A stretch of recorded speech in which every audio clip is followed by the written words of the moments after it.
alamar kararrawa domin samun sababbin shirye-shiryen mu cikin sauki. Mun gode, mun gode. Yar fillo zo ki ban fura, ka biyo wani can gida mai suna za ka sha fura mai nono. yar fulani ka nono za na sha fura.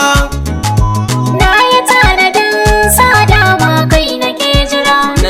Nan ne za na zo rigar ku fulani banda kokara.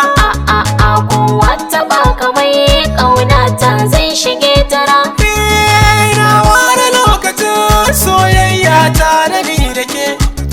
Rumfa na yi maka mai sona zo kaɗan fage. Zazzazzafa da mata so da ke zan zaga don masharake. Nan zambe ka sahibi soyayyar ta ka ban sake. Washe kina yabo na mai sona zana je da ke soyayya. Inda rabbana ba wala san kana riga. To in na je kira ce min haka zana bar jaka. Nan sannan ka sahibi tun da ka zo zana harraka. Duba garuwan sama ya fara zo mu je daka. Ni harshen ka zai saka mini ciwo can a zuciya. Sanyin garin gaya kama ni zo ki bandara. Ni zarrafa ka in sa ya karkai yi hijira. Hayya she kuma ki san ki jan sanya na makara. Haka za ya sani in faɗi kasa har na tunsara.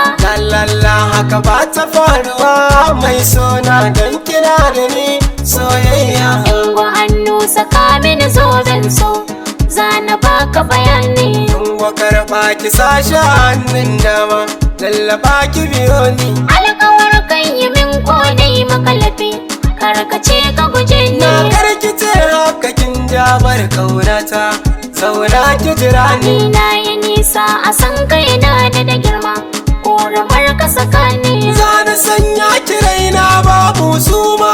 San ka ya zama tsani. Da rairaya zana mai dan yadda da girma. Rabuwar mu da murni. Me san maso wanda tabbas ba shi da dama. Gafuran mu da launi. Ina na ji an ce na barki kamar in suma.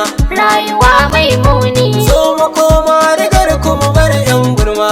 Walla kayi bayani. Domin iso sahiba shimfiɗan tabarma. Gata nan ka jira ni. To ina furar kin sako nono a cikinta.